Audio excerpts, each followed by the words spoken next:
Yo mga sa, man, mga oma, mga kosa, mga ya. It's your boy Kurt and today, man, sobrang hot topic ng mga young stunner, man. Lalo na sa BGC, kung saan sinasabi nga nila na yung mga young stunner daw ay ekis na sa BGC. Sobrang hot topic ito ngayon, no, dahil nga daw sa mga kaguluhan na dinadala ng mga ating mga gang at young stunner sa lugar. Kung saan parang nagiging GTA na, no, Vice City yung BGC. May mga nagsasabi na hindi naman daw lahat, 'di ba? Dapat hindi naman nila lahat kasi hindi naman daw lahat ay gumagawa ng gulo. But you know what? Let's see, no? Let's see kung karapat-dapat pa 'to, no, na ipatupad na maging ekis na ang mga young stunner sa BGC o dapat talaga hindi natin nilalahat.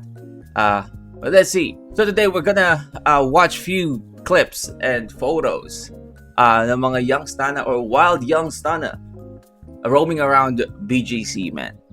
Young stunners spotted at BGC. Ucha, ang dami, no? Idol! Mga sa! Let's go! I mean, there's nothing wrong with that, no? Aside from sobrang intimidating yung sobrang dami nila. Horde of young stunner na naglalakad sa, sa sidewalk ng BGC. I mean, kung ganito lang naman din, no? Ganito lang. I mean, hindi ako nakakita ng mali, man. Hindi ako nakakita ng mali kung ganito lang. I mean, BGC is still a public place. Sapakan sa BGC. Oh. Ito na yun.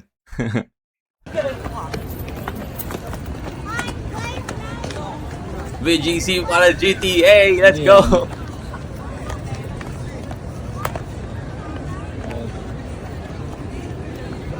Nagkakalat sa BGC Nagkakalat sa BGC.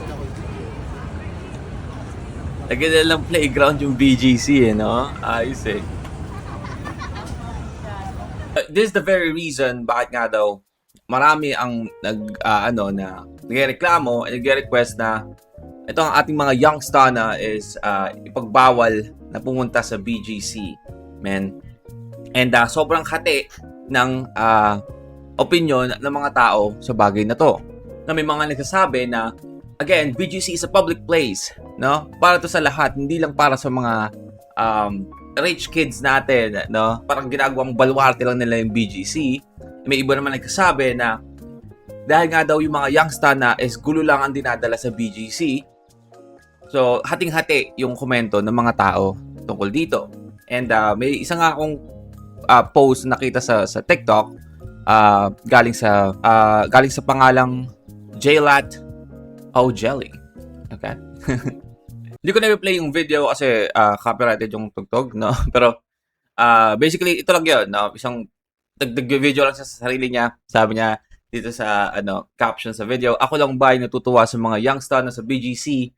Ang lupa ay para sa anak pawis. Reclaim that land, ho! Let's go!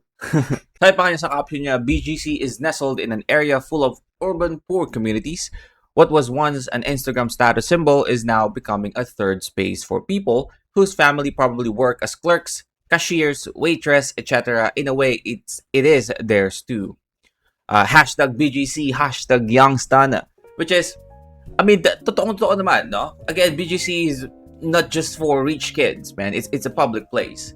Again, siguro maraming tao before ang medyo naiilang pumunta ng BGC kasi karamihan ng mga tao doon is masasabi nating rich kid, so parang baka hindi ka belong. But I feel like dumating na yung panahon na wala lang pakialam ang mga tao doon ngayon. Kung rich kid ka o hindi, BGC is a public place. And I mean, agree naman ako sa post nito ni Jaylat Jelly or Jaylat0 Jelly. I'm sorry.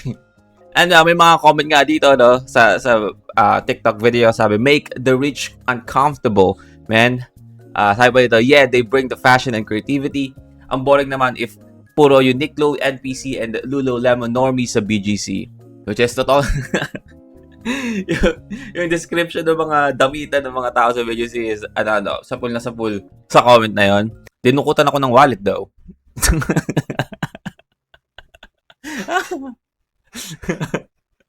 Basta wag mag-gang war, walang problema, atin ang lupang ito. Which is doon naman ako pinaka-agree, no? Nakakatawa itong balita to, ating mga Lil Young Stunna is gumagawa ng ingay sa Pilipinas dahil sa mga nangyayari sa BGC. But at the same time, no? At the same time, hindi mo rin kasi masisisi sila sa ang mga tao na medyo mag-disagree and mag-complain sa mga young stunna na palibot-libot sa BGC. Again, hindi naman, of course, most probably, hindi naman lahat, no? Hindi natin pwedeng sabihin na lahat ganon. But napakaraming videos and pangyayari na nagkakos ng kaguluhan na involve ang ating mga young stunna. Like this photo. Mga nagkakaroon ng Royal Rumble, no? Sa gitna ng daan, man. Sa gitna ng highway. And I feel like hindi lang para sa BGC. I feel like dapat sa lahat ng lugar hindi dapat mangyari to. Yung gatong kaguluhan. Ano mo ang kawawa yung binugbog, no? Binugbog ka na sa harapan pa ng napakaraming tao sa gitna ng highway, man. That's humiliating. Meron pang mga videos na nagpapakita kung saan ating mga young stunna sa BGC ay nahuli, no? Dahil siguro sa mga kaguluhan na idadala nila sa lugar. Ito ating mga men. Di ba? Literal na nagiging GTA yung lugar. Look at this, man. Mga police, may mga patrol car, and may mga young stunna na nahuli, no? POV, mga pinauwi sa BGC. Ano ba to, LRT?